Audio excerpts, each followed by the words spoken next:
السلام عليكم ورحمة الله وبركاته، محبي ومتابعي عادل فتحي في كل مكان. أسعد الله أوقاتكم بكل خير وسعادة. في إيه؟ لا، ده في عراك النهاردة. فيديو ضرب نار من العيار الثقيل. عادل فتحي خلاص هيبدأ يتجه اتجاه تاني. طب بالراحة نتكلم طبعا على مفترية وزوجها والبث واللي حصل واللي في البث. هنتكلم على البث الكارثي اللي عملته زاهية في احد قنوات النقد، وهي ريري. مين الغلطان؟ هل يصح؟ هل من حق؟ هل في فتنه بين اهل الصعيد والفلاحين؟ هل الوضع محتاج للتقاضي؟ هل فعلا في بلاغات قدمت لمعالي المستشار الجليل النائب العام؟ حاجات كتيره جدا هنتكلم فيها، لان اللي حصل ما ينفعش، وخاصه ما بين سيدتين متوسطين العمر.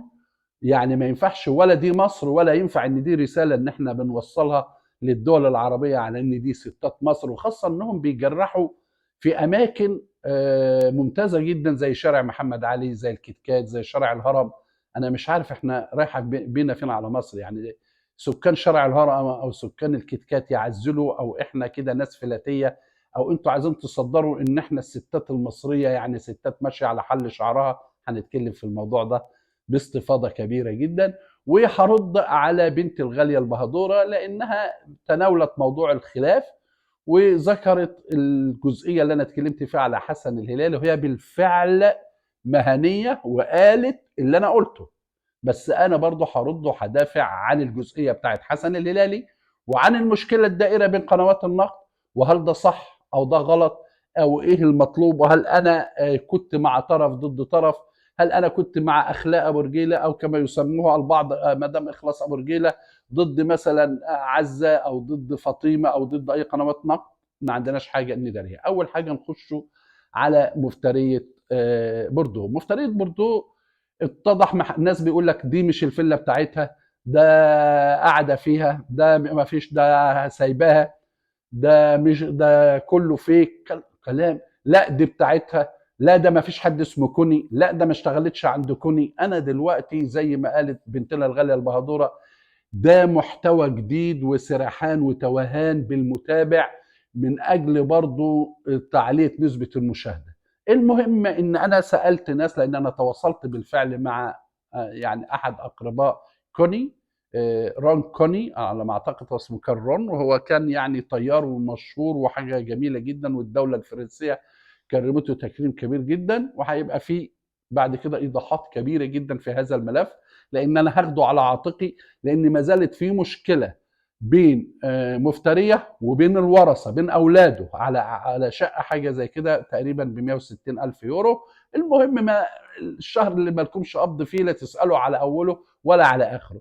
الكلام ان الفيلا دي اللي الناس مستصغراها هي فيلا مساحتها 180 متر مباني، وتقريبا 220 متر جاردن، خضره يعني وجنينه وكلام من ده، وبيت للحارس وغرفه يعني تقريبا 400 متر، ولها املاك في الشارع اكتر من 200. بتتكلم على 600 متر، بتتكلم على 500 الى 600 الف يورو.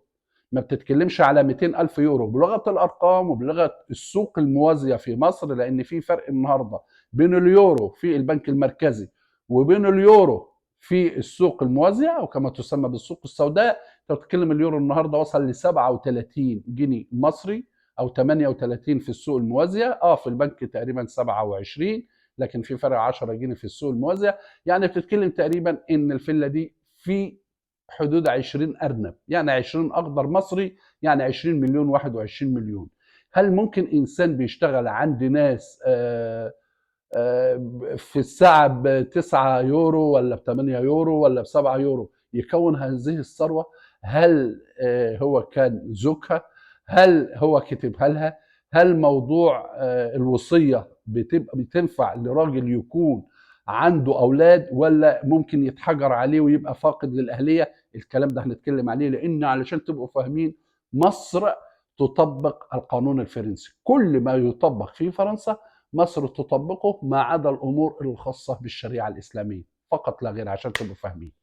المهم في البث، بص لي يا دي الزوج، يا دي الزوج، هيبص لك ازاي؟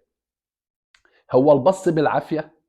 هو الراجل لوحده لو عايز يبص هيبص هيقول ايه لا احلى ولا اروع ولا اجمل من كده، ايه الحلاوه دي، ايه الجمال ده. الاضاءه باين ما اعرفش مركزه على الزوج وسايبه الزوجه، لان انا شايف الزوجه المكان اللي فيها مظلل خالص. مش فاهم او ما اعرفش ايه، قولوا لي يا جماعه ليه فرق كان كبير جدا. الاضاءه هنا غير هنا، تحس ان الزوج كده منور، انما الزوجه يعني تحس ان متجهمه او ما اعرفش يعني. يا ريت تقولوا لي. آه، لقيت الضحك اللي يضحك. انا طالع بس وطالع لمتابعين ومعايا مثلا زوجتي. يا ريت ادعوا لي بقى، ادعوا لي بقى روح يا ابو حسين. روح ربنا يريحك ويريح البشريه مني. انا طالع، انا طالع لوحدي. مش الاصول اقول لكم يا جماعه الناس بيقولوا احنا ليه شجعنا فرنسا. احنا شجعنا فرنسا علشان احنا منتمين لهذه البلد. اه الارجنتين على دماغنا، بس احنا كده احنا كنا نتمنى المغرب. في ناس زعلانين ان احنا شجعنا انت اللي تقول موضوع. انت انت يا عم رضا اللي تقول. انما اختاروا لنا موضوع يا جماعه. يلا فيها قاعدين كده لا، وبعدين هو قاعد يقرا وتقول له انت زعلان كده ليه؟ ما هو يقرا جمله مثلا ازيك، ازيك يا استاذ رضا، وبعدين يلاقي 7 8 جمل ما نقولوش بقى ده فلانه ولا علانه طخ طخ طخ. ما هو من اعمال الزوجه، يد الزوجه يد الزوجه، حاجه صعبه جدا. الراجل كان صريح وقالها كلمه، هي لو عندها يعني حاجه من الاحمر اللي بيبقى ماشي في العروق ده تسكت. لما قال عيالي مش طالعين تاني على القناه قولا واحدا، هو قالها كده، عيالي مش طالعين تاني على القناه ومحدش يتكلم معايا في الكلام ده. خلاص ما تتكلميش معاه، انت عارفه انت عامله ايه. خلاص سيبوا ابعدوا، خلوا قنواتكم بعيده عن البلد والاستعباط والاستهبال اللي انت بتقوليه. وهروح وعد الراجل قاعد قاعد في ضغط، لانه بين نارين، عايز يراضي اهله واولاده وامه واخواته وجيرانه، وعايز يرضيكي،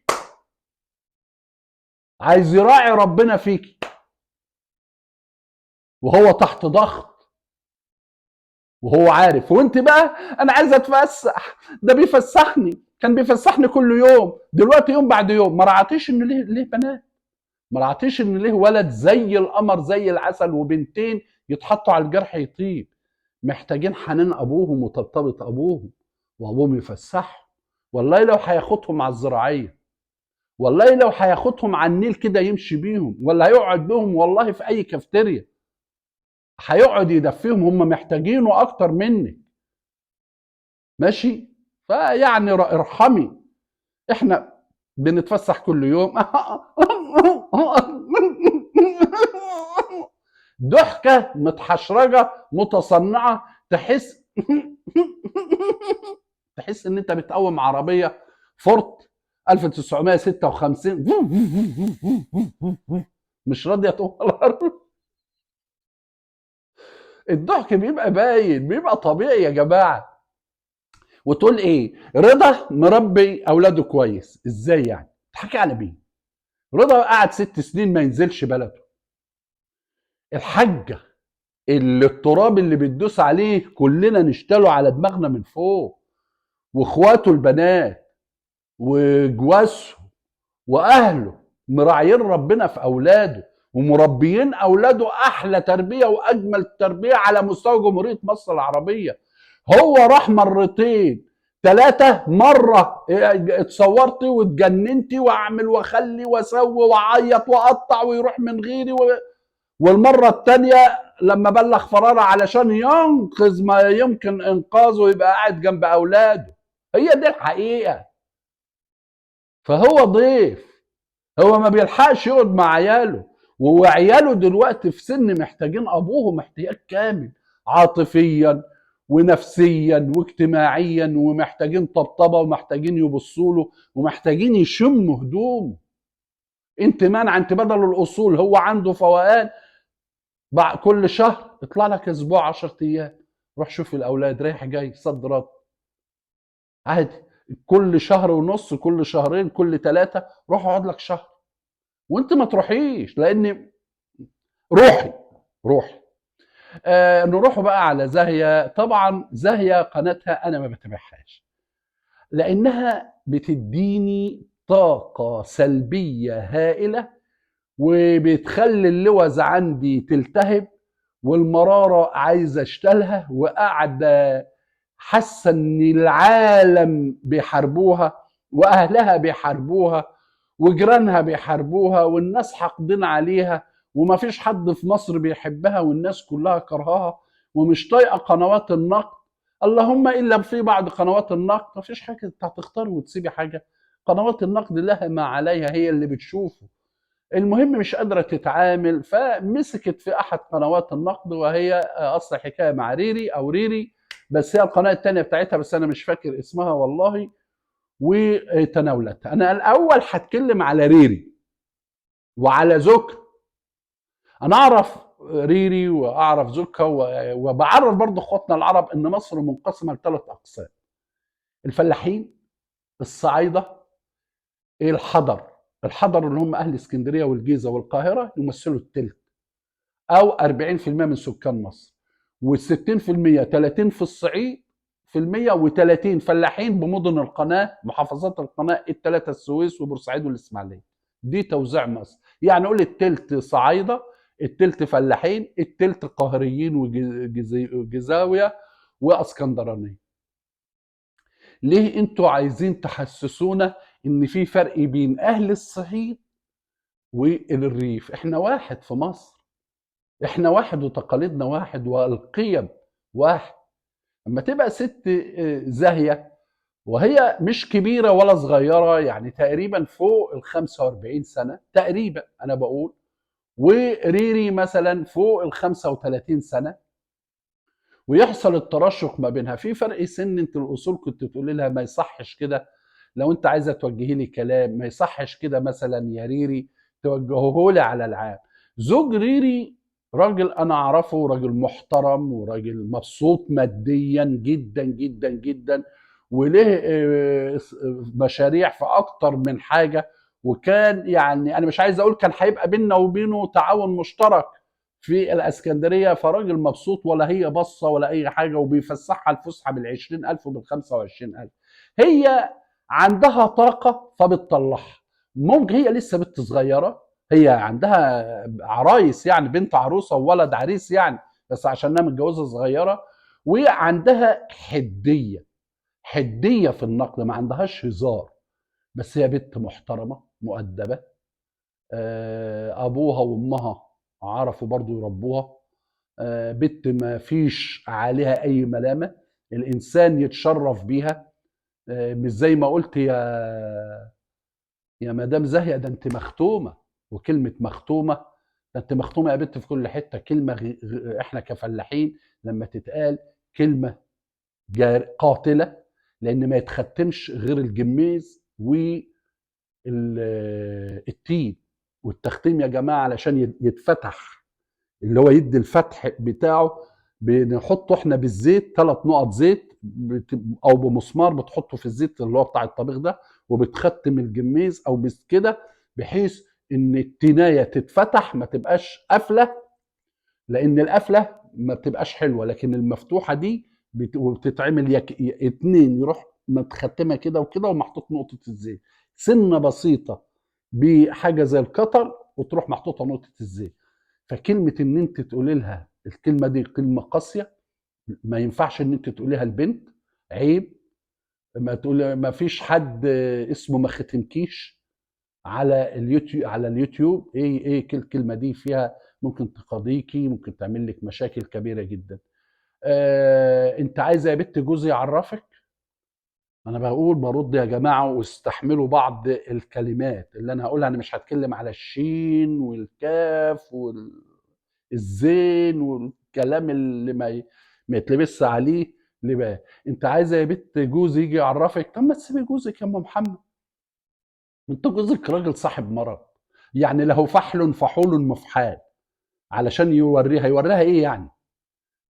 يعني ربنا يديله الصحه، ما انت رايحه بيه المستشفى وجايه بيه المستشفى، والراجل لما بيمضي اسمه على اي ورقه بيبدا بينهج راجل مريض. ما تسيبيه بقى بالشوط الصح اللي فيه.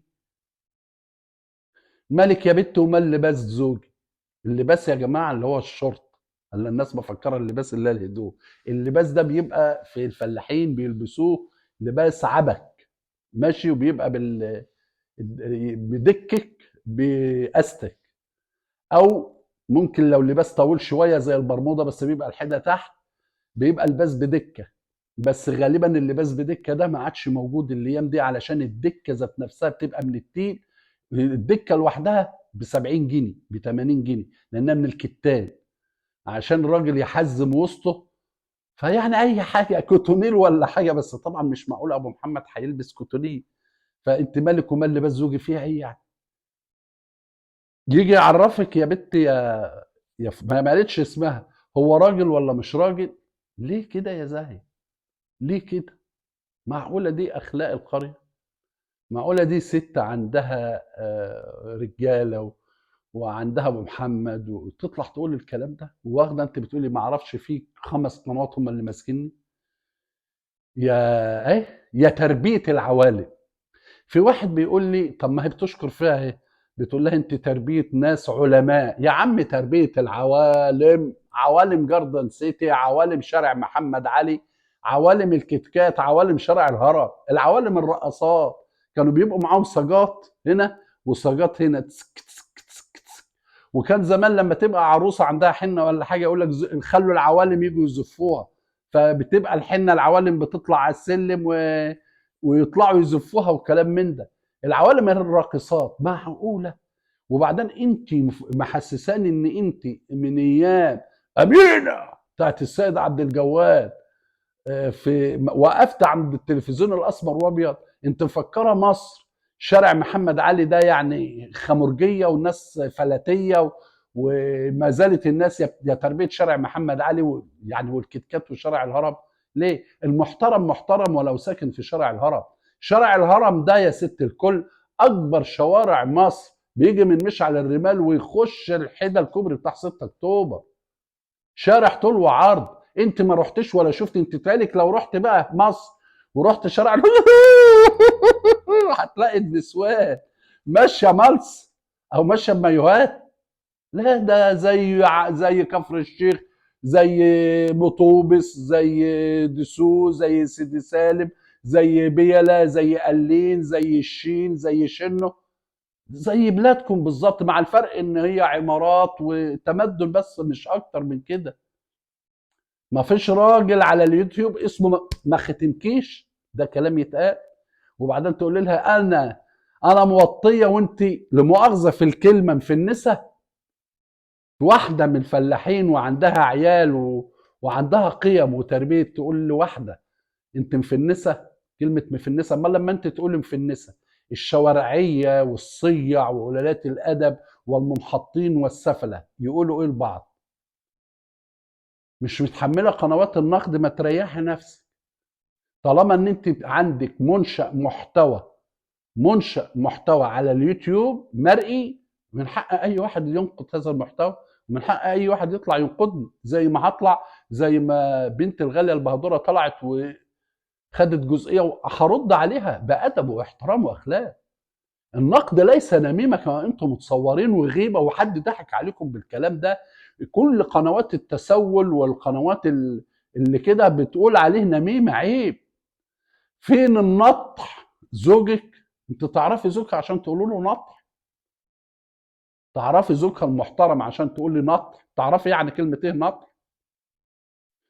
وحسرتان. نخش بقى عشان الفيديو سحب مني ووصل ل 19 دقيقه، نخش على بنتنا الغاليه البهدوره، وتناولت برضو المشكله اللي كانت حاصله بين قنوات النقد. والله انا لا ابغي اي حاجه، انا كله ان احنا اولاد مهنه واحده، وان احنا لازم يعني حتى لو في سوء فهم بيننا يبقى على الخاص، خاصة ما بين السيدات وبعضهم البعض. يعني ما فيش راجل مشكلة بين سكرين شوت مع عزة ومدام فاطمة، ومثلا مع مدام إخلاص ممكن بكومنت عندها يوضح، حتى لو مش عايزين تتعاملوا في الخاص.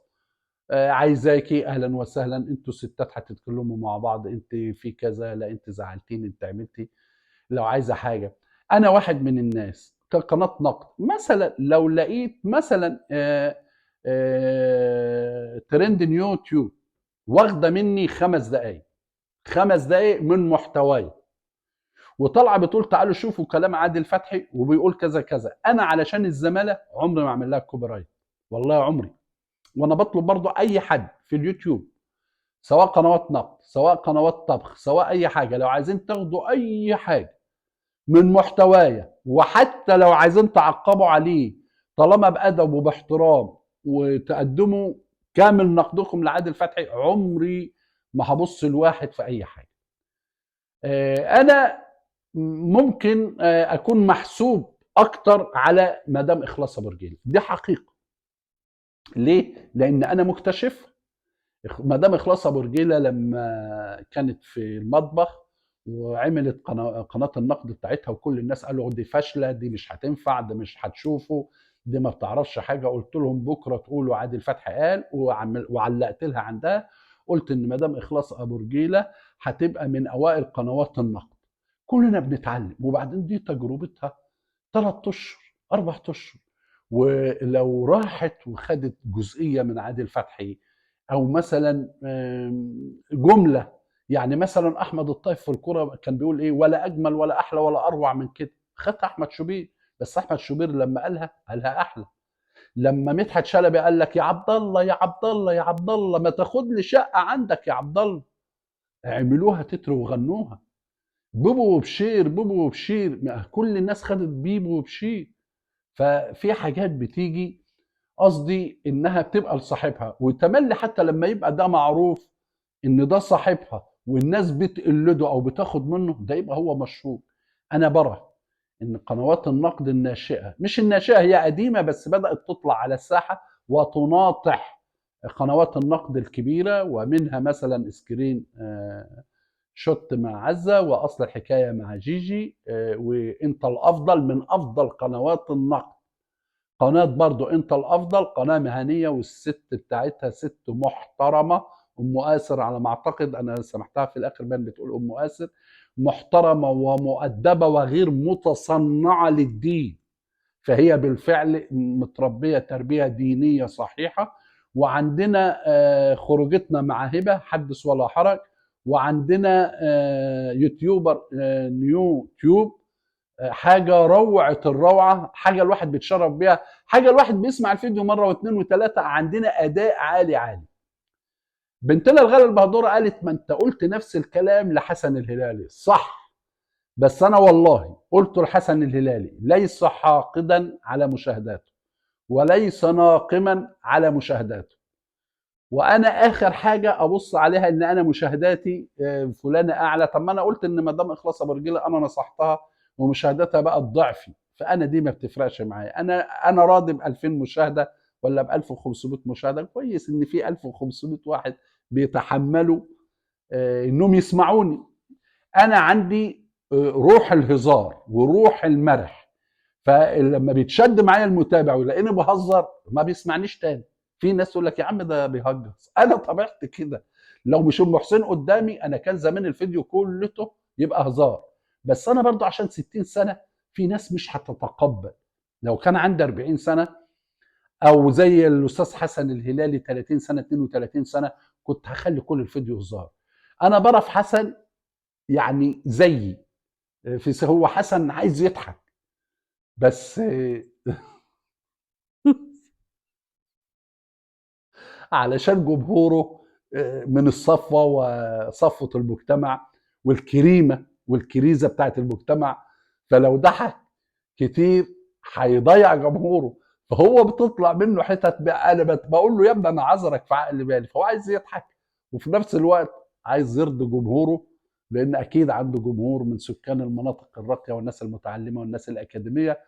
فبقول له انت احنا طالع متهبنا طول، انا من الساعه 7 الصبح برمي فيديوهات، وفلانه من العصر وكده، وانت تيجي يعني تشفط الغله. ده كان قصدي، يعني انت تيجي تاخد المشاهده، مش قصدي ان هو كمان بيسرق، هو بياخد مني وانا باخد منه.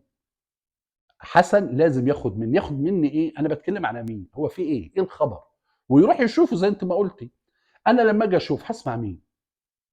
هسمع البهدوره، هسمع فاطمه، هسمع عزه، هسمع عن يوتيوب، هسمع هبه، هسمع انت الافضل، هسمع فارس، هسمع سهى نور مع يا جماعه عشان خاطري حسن رأكت. مع ان حسن رأكت في ساعات بيروح في البثات وكلام من ده بيتوه مني. ليه؟ لان دولت هيبقوا اكثر مدام اخلاق ابو رجيله، انتوا هتخلوني انساها بقى والدنيا تتلخبط. دولت اكثر ناس مهنيه.